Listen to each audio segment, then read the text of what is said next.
And now we move over. I would like to introduce Professor Fumiko Suzuki from Japanese Center for Advanced Research.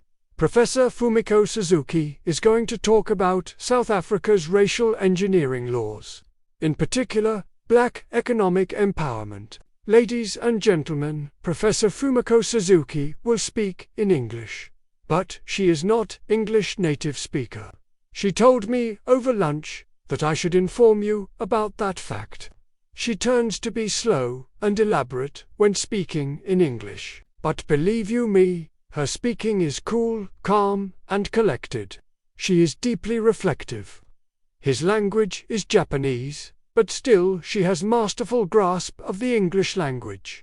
And so, let us allow her to hang down, kick off our shoes, and relax, as Professor Fumiko Suzuki will educate us about black economic empowerment, racial laws of South Africa. Prof, the stage is yours.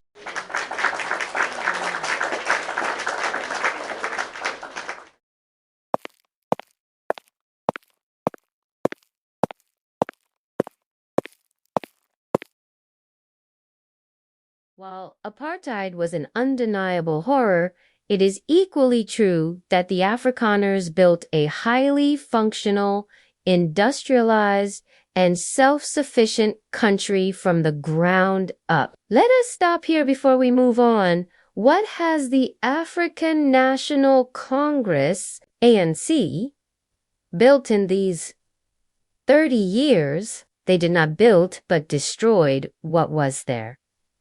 A true, rational black man or woman. Beyond the madness of ANC communist ideological brainwashing, recognizes both the brutality and injustice of apartheid and the undeniable achievements of the Afrikaner state in creating infrastructure, economic and global competitiveness, racial engineering laws like Black Economic Empowerment, BE, often claim to empower disadvantaged groups.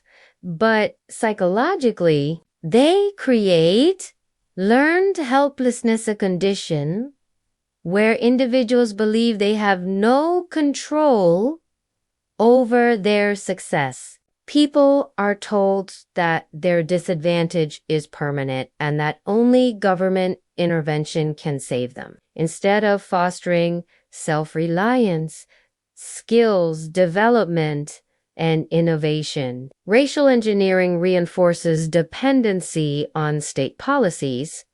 It conditions people to believe that success must come through forced racial correction rather than personal merit or effort. Racial engineering policies like BEE are not just a political strategy. It is a deeply psychological tool to understand its full impact. We must explore the psychology behind racial engineering, why it works, how it creates division, and why it often leads to unintended long-term consequences. Humans are wired for racialism, a psychological tendency to categorize people into in-group versus out-group dynamics. Racial engineering exploits this natural racial instinct by reinforcing group identity over individual identity. In the oppressed group, for example, those the policy claims to uplift, it fosters a victim mindset where people define their success or failure not by personal effort, but by systemic barriers. In the targeted group, for example, those accused of benefiting from past injustices. It instills guilt, fear, and a sense of shrinking space, leading to resentment and self-censorship. By continuously reinforcing racial categories, people become conditioned to define themselves primarily by race rather than their unique abilities or personal ambitions. Psychological effect. A deeply ingrained racial consciousness takes hold, making it difficult for people to view one another outside the lens of race. If you're a victim, you can't succeed without help. Racial engineering policies often claim to empower disadvantaged groups, but psychologically, they can create learned helplessness, a condition where individuals believe they have no control over their success. People are told that their disadvantage is permanent and that only government intervention can save them. Instead of fostering self-reliance, skills development, and innovation, racial engineering reinforces dependency on state policies.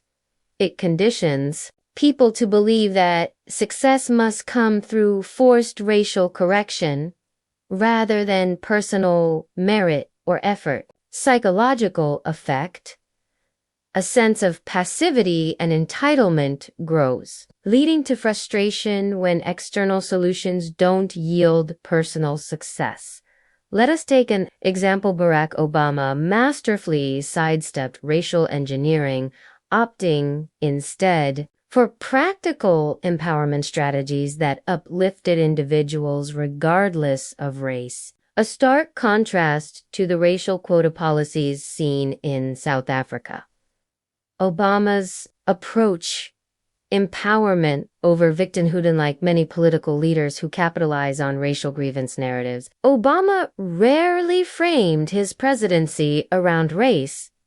Instead, he focused on education, economic mobility, and personal responsibility, knowing that real power comes from skills, knowledge, and opportunity, not government-imposed racial favoritism. Instead of pushing racial quotas, he pumped billions of dollars into community colleges, ensuring that accessible education and job training uplifted the disadvantaged, particularly Black Americans. He avoided victimhood rhetoric and instead promoted self-reliance, famously stating, "We don't ask for handouts. We don't make excuses. We take responsibility for our future." He targeted economic and educational growth, understanding that lasting change doesn't come from race policies but from investing in skills and opportunities for all.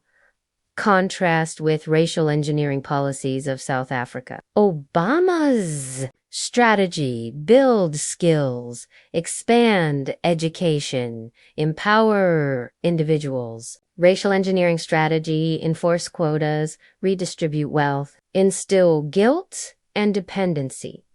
Obama's success proves that the most effective way to empower any racial group is not by dividing society, but by equipping individuals with the tools to compete. Thrive. A lesson for South Africa. True empowerment doesn't come from racial quotas or economic retribution. It comes from equipping people with the tools to rise on their own strength.